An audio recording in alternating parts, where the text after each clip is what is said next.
In this video, we are talking all about negotiating from a real estate agent's point of view for a purchase or a sale, because as we know, that's why people hire us. Number one on the list here is the give and take. So this is the compromise during a transaction, and it's not as simple as you might think. Yes, price is one of the factors, but we also have repairs, closing dates, contingencies, the deposit size, closing costs, and inclusions like furniture or appliances, which all come to play in a transaction. But let's get further into these details. Next on the list is playing hardball. What that essentially means is one person is putting their foot down and saying, no ifs, ands, or buts about it. This is what we are doing. For example, somebody might say, this is my final offer, and if you don't like it, I'm going to keep looking at other properties. Or the seller might say, this is my final counter offer, and if you don't like it, we're going to wait for the next buyer, as an example. Another example might be when the repairs come up in a home inspection and the seller says, we are selling it as is. We've already negotiated the price. If you don't like it, it is what it is. And it comes down to no matter what in a real estate negotiation. Is it a deal breaker or not? Are we bluffing or not? Playing hardball is basically just playing hard to get or being a little bit more difficult, or if you have a position of leverage, you're just using that leverage to let the other party know, no, we are firm where we stand as of right now. Next on the list is what you might not be as familiar with, which is called the open gambit. So it's just an opening statement for some potential negotiations to start taking place. For example, the easy one that most people think of is the lowball offer. So a buyer writes a lowball offer on the property just to test the waters and see how the seller might respond. But other examples of it are the seller oversells the unique features of the property when they respond to somebody making a comment about their property in order to justify a higher selling price. Like, we have shampooed our carpet every week for the last 12 years. And I'm exaggerating when I say that, but it might be backing a park. It might have a unique chandelier, it might have a newer kitchen, whatever those features are. The buyer might ask a question and say, well, why are the sellers selling? Right? So they're trying to dig for information that they could potentially use as leverage if they got to know what their motivation is. Another example might be a pre-listing inspection that a seller would do for the property in order to openly present the defects or lack thereof. Because again, they're trying to, it is what it is, good or bad. We want you to know because we want to entice you to write an offer confidently knowing what you're looking at. The disclosure statement. This is quite common, where a buyer's agent will ask the seller for the disclosure statement ahead of time so that the more we know before writing an offer, the better off we are. The seller might actually entice offers. If the seller's agent follows up for feedback on a showing and there appears to be two showings or there appears to be interest in this property, but they're considering two properties, the seller might entice an offer and say, we're open to offers. And that might be saying without saying it that we're willing to reduce the price and there's room on the price, but we don't want to say that we're willing and open to offers. Or they might openly say, hey, we would consider XYZ, which is kind of like the seller writing the buyer an offer in some sense, which is a unique way to get the ball rolling in a little bit of a slower buyer's market. The buyer might ask for special terms like rent to own or vendor financing. So investors will often ask, before they even write an offer, they'll say to the seller, would you consider vendor financing? And again, that's just getting a sense of where their position is. Maybe they're open to unique terms. And in commercial, it's very common to negotiate all of the terms before they even start talking about price, because some of the terms are so, cumbersome that if we can't come to terms, there's no sense talking about price. And once we come to terms, then we're going to know more how the price might be reflected based on that, because it's two totally different scenarios if you don't factor in all of the terms ahead of time. The buyer asks what type of possession the sellers would prefer or consider. Now, this is one of my favorites, because when I am a listing agent and the buyer's agent asks me that, I already know in my mind that means they wouldn't ask that question unless they were seriously considering putting an offer in place. And I also like that question because it means they're taking our position into consideration so that they can write a potentially favorable offer when it comes to closing date. The buyer asks about additional inclusions before writing an offer or talking price. For example, what type of furniture might be included in the sale? What about the TVs? There's 3 wall-mounted TVs. Would those be left behind? What about the hot tub? There's a whole bunch of different things that might be included that if you've determined that ahead of time and then you negotiate price, now you're not negotiating over the appliances, you're not negotiating over the hot tub. You've already said that that's included, which is in some sense an agreement to reduce the price because those are included. If you were to write an offer and then ask, you see how the difference is? Asking if they've received any other offers yet or other interest. Now again, if the seller's agent follows up with the buyer's agent saying, is there any interest in the property? And the buyer's agent says, I'm not sure yet. Have you guys had any other interest? To me, that's a sign that there is interest because they're asking me the same question, which means are we going to be competing or are we not going to be competing because we are interested? The seller provides a list of recent upgrades of the property to justify a higher asking price. So again, here's all the things that we've done to the property to upgrade it. Now, is that bringing it above par? Is that bringing it to par? Are we still subpar? That is all depending and based on the market and the pricing, but that's another thing that they might do after a showing, before a showing. They might leave it on the table. They might make sure to include that in the listing, etc. The buyer presents a pre-approval letter ahead of time to strengthen their position. This is to give the seller confidence at the beginning of a negotiation period to say, hey, we got our act together and check this out. A buyer confirms with the seller that the house has been on the market for some time. So it's a little bit of a dig that the buyer is giving the seller to remind them, hey, this has been on the market a while. Just don't forget that, right? We're not, it's not like there's a whole lineup of people that want this house at the current moment. The buyer identifies significant wear and tear or deferred maintenance repairs needed. Again, giving the seller a bit of a dig. Don't forget, it still needs work. Seller brags about how great the location or the neighborhood is or how great the neighbors are. And the neighbors bring us cookies every single day. They are so great, right? So it's another one of those justifying a higher asking price. Number 4 on the list is the sticking point, a term used to describe a specific issue or point of contention that is preventing an agreement from being reached, such as an appraisal. So you write an offer on a property, the buyer's more than willing to pay that price, but the inspection came in low, which means I can't afford to come up with the difference in cash. That is a sticking point. That is a hindrance. So now that is something that you can talk with the seller about, potentially adjusting the price if they are at all open to that. Inspection issues, which again, the buyer has no issues with the property. There's a few deficiencies that if they are fixed, the buyer can move forward. And I'm not trying to be a stickler. I just can't afford the repairs. And they were all surprises. I didn't know this was the case for the property. Okay. The buyer lost their job. That's a sticking point. I no longer can qualify for the house.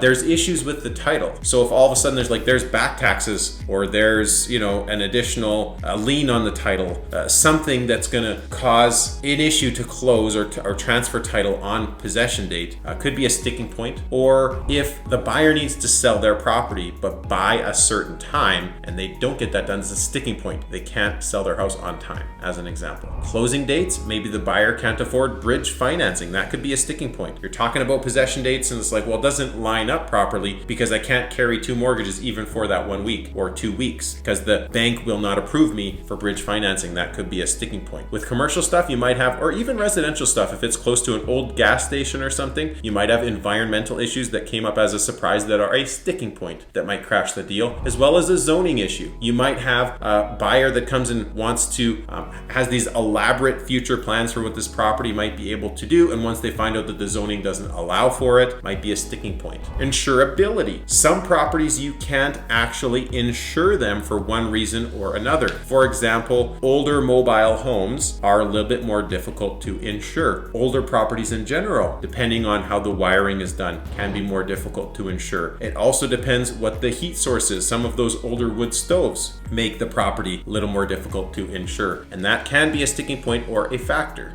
Some condos, lenders won't look at those condos because they already have on file on record that the estoppel package has issues.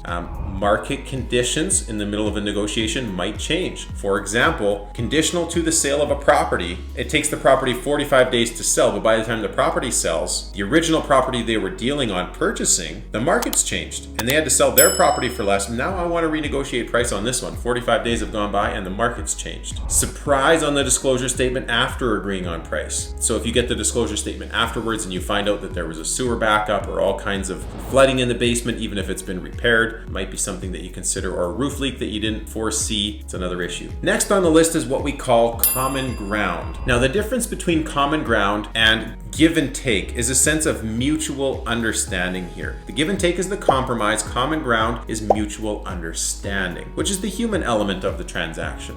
So when you're talking about price, finding common ground might be like, as a buyer, be like, look, I want to pay market value for this property, but based on the market evaluation that me and my buyer's agent have done, I just can't see the value of where you guys are currently listed at. And then the seller does a current up-to-date market analysis with their agent and find out, you know what, the buyer's actually right. It's been on the market for 3 months, and the market evaluation that we did when we originally listed is no longer valid. So you know what, maybe we should take a closer consideration to that. And it could happen on either side of the transaction. That is just mutual understanding. The inspection proves the buyer's point about repairs needed. So the seller might think that their property is perfect, and the buyer says, look, it needs this, this, this, this, and this. You're like, I'll talk to your price, but if something comes up in inspection, we got to talk about it again. And the seller says, you know what, I understand where you're coming from. I don't see it that way, but I agree with what you're saying. The home inspection comes up and agrees that all these things are needed. And then the seller finally says, okay, fine. I see where you're coming from. Yes, I will adjust the price or have those repairs done. And then closing. This is where mutual understanding becomes very important, because the closing date might be more important to one party than another. If the buyer's currently renting, they might have a more flexibility with moving that possession date, whereas with the seller who needs to also buy another property, there's a little bit more at stake here, depending on, like what I'd said, bridge financing, but also maybe not needing to move twice and those types of things. Next on the list is holding your cards close to your chest. I will explain how this plays out in a real estate transaction. We don't want to disclose our client's motivation because that gives the other party leverage. But when I'm showing a property as an example, I find that sometimes it's easy to tell if it's a divorce situation, because if the husband is still living in the house, you open the fridge and there's nothing but condiments in the fridge, but you can tell it's the family home. You know, you can tell that there's boxes all in only one room. You can tell that half the pictures on the wall are gone, etc. So there's certain things that you can do to identify that. And if you are in a selling position, you want to be able to keep your cards close to your chest and present your house in a way that doesn't necessarily disclose all of those things without saying it. But a good agent will pick up on some of that type of stuff. But generally speaking, your motivation, you don't always want to disclose that. But like an estate sale might be obvious that it's an estate sale. We need to sell this house. But keeping it close to your chest means you don't want to disclose that if you don't have to. From a buyer's perspective too, we need to buy by such date. We are moving to town for a job transfer. We need to buy this weekend. Don't disclose that, because that's losing leverage. Disclosure statements, for some reason, you might want to keep that close to your chest so that you can come to agreement on sale and then present a potential issue with the property in the right light so that the buyer doesn't get spooked. It might be like, yeah, there was a sewer backup, but we put in a backwater valve and a sump pump and everything's perfectly protected now. We had an insurance claim, everything was fixed, and that should never happen again in the future, or it's very unlikely to happen again in the future because we did all the precautions to make sure that it doesn't happen again. As an example, the financial situation of the buyer. Let's say it's a cash buyer. You're working with Elon Musk. I'm just kidding. But if you work with somebody who has a lot of money, you don't necessarily want the seller to know that, because then they're going to think, oh, because they have lots of money, they're going to pay whatever price I ask of them, which is not necessarily the case. Just keep that element outside of the negotiation. And then sometimes if it's like a private deal, or if you're talking negotiating price in general and it's not listed, it's been said that whoever speaks price first loses. I don't know if that's exactly accurate, but sometimes you go first. No, you go first, right? Like, I don't want to set the benchmark. I don't want to say it's too high or it's too low, but just what your opinions are on price until you've done your due diligence and your homework. You don't want to put your foot in your mouth or jump the gun and speak too early and say, I'm willing to pay this, and actually you find out later, well, actually, no, I'm not willing to pay that price, as an example. Other interest or other offers on the property. That's another thing you might hold close to your chest. You always ask the seller, if you're representing the seller, you ask them if they want that information to be disclosed or not, and the pros and cons to disclosing it, because you might have multiple interested parties and you don't want them to know because they might be scared off. Say, I don't want to compete, right? Depending on the market. But if you get both offers on the table and then you tell both parties that there is an offer, well, they both mentally went through the process of writing an offer. Mentally, and emotionally, they're somewhat committed to the property now. They feel like, oh, dang it. Well, and then you give them both opportunity to improve their offers or leave it as is. And then likewise on the flip, if it is a strong market and a buyer's considering writing an offer and finds out that there's another offer, telling them that information might be to your advantage because they'll write the offer quicker and maybe for a better price, as an example. Stigmatized property. If there was a death in the house, people sometimes go down that rabbit hole with haunted properties. But stigmatization in general is something that you may want to hold close to your chest, and disclosure statements will usually show a lot of that. But like, what if the buyer writes an offer and doesn't put a disclosure statement? You're legally not required to disclose that information. And of course, if you are legally required, then of course disclose that. But if you're representing your client's best interests, that might be something that you close to your chest. And then the property's best use or buyer's plans to improve. For example, if an investor wants to buy a property and flip it, a commercial buyer wants to buy a property and change the usage of it, and they have a unique idea of what could be done with that property, maybe the seller's unaware of that. And if you let them know, they might try to follow through with that plan on their own. As an example, you might want to keep that information close to your chest. And then estoppel packages. Again, if there is a potential issue with the estoppel package, but it's something that you will be able to overcome once you're in the thick of the deal, that might not be something that you want to bring up midway through negotiations that could cause the deal to stumble a little bit. And then non-favorable historical appraisals or market evaluations. Now again, that's historical market data anyways, but if that information doesn't support your case, then you might want to hold it close to your chest. But that's another thing that buyers and sellers will sometimes do is say, or sellers will do, is they'll say, oh yeah, we had a appraisal on it 6 months ago and it was 50 grand higher. Well, yeah, but that was a different market, right? But they will use that information to try to justify a higher asking price sometimes, right? Next on the list is the walk away point. This is what we mentioned a little bit before that oftentimes follows the hardball, which is walking away. Now, it is an emotional process sometimes. As real estate agents negotiating residential property, it's very important for us to make sure that we keep emotions in check, because sometimes the back and forth and the emotion causes either a buyer or seller to say, I don't want to do business with these people anymore. And it's not a logical decision, it's an emotional decision, but we need as agents to try to help keep things in check, to keep reminding our buyers and sellers of the logic that's involved in this. Sometimes people just have a change of heart, or they get cold feet and they say, this doesn't feel right. Contingencies are not met for one reason or another, of course.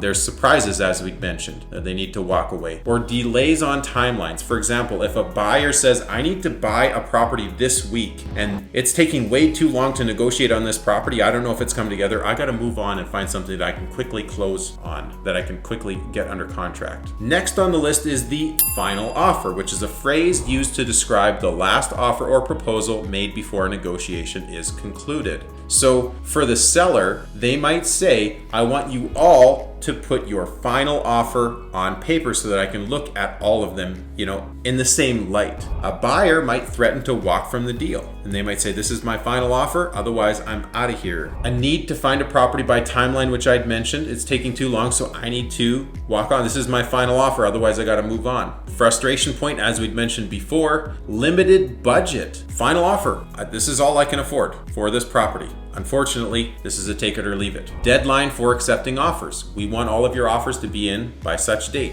Bully offers. So they say that all the offers need to be in by next week, but then you have somebody that comes in with cash and says, here's $20,000 above list price, but I want to know today. It's called a bully tactic. And sometimes that does work. They say, you know what? I'll take the risk. I'll take the cash offer today.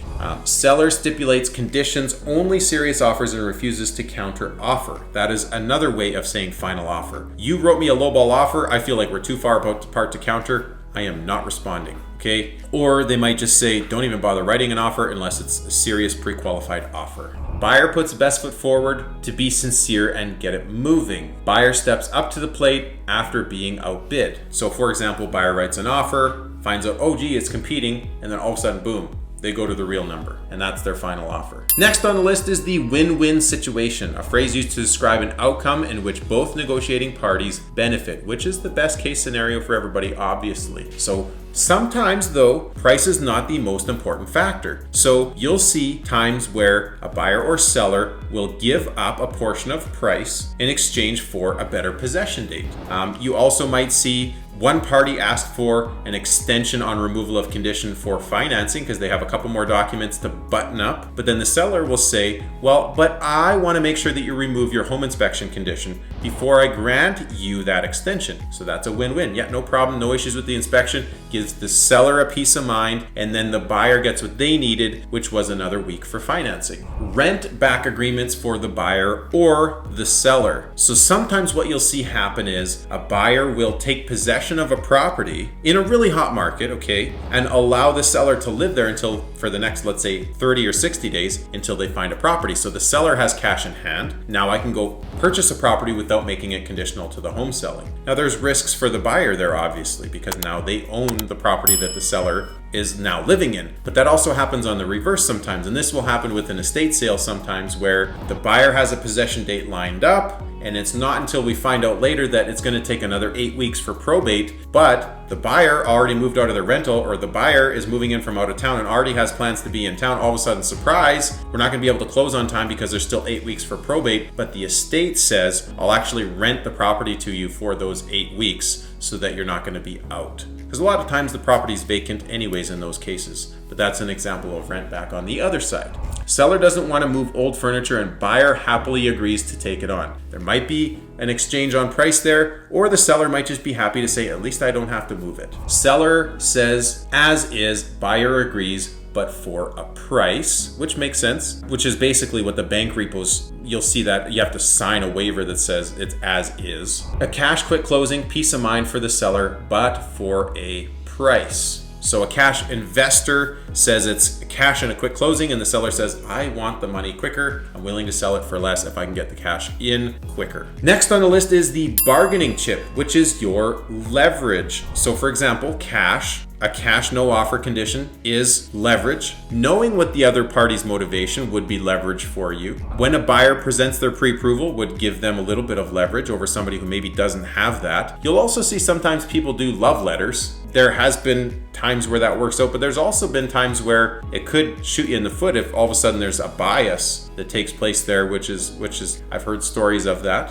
One party knows of repairs needed and the other doesn't. That could be a leverage. Using inclusions as leverage, we'd mentioned before, to get a better deal. Assuming a mortgage with the better interest rate. So if they don't need to take their mortgage with them, they have a lower interest rate, you could potentially qualify for the mortgage that they have on the property, and that would give you some leverage. It would give the seller leverage because they're offering some incentive, but it would give the buyer leverage to be able to buy the property, at better terms than they could maybe another property. Porting your existing mortgage with a better interest rate gives you leverage for your purchasing power on a property. Competing for either party would give leverage. If there's more than one buyer, it gives the seller leverage. If there's a lot of properties on the market that are very similar, it gives the buyer leverage, right? Depending on what's happening in the market. And then how long the property's been on the market might give the buyer some leverage. And then if the location is ideal, it gives the seller leverage if it is backing a park or something like this. But if it's in a bit of an odd spot, then that gives the buyer leverage, as an example. So I hope you found some value in this video. Don't forget to like, comment, subscribe, and you will see more videos roll out based on this topic of negotiation as we progress. Thank you and have a fantastic day.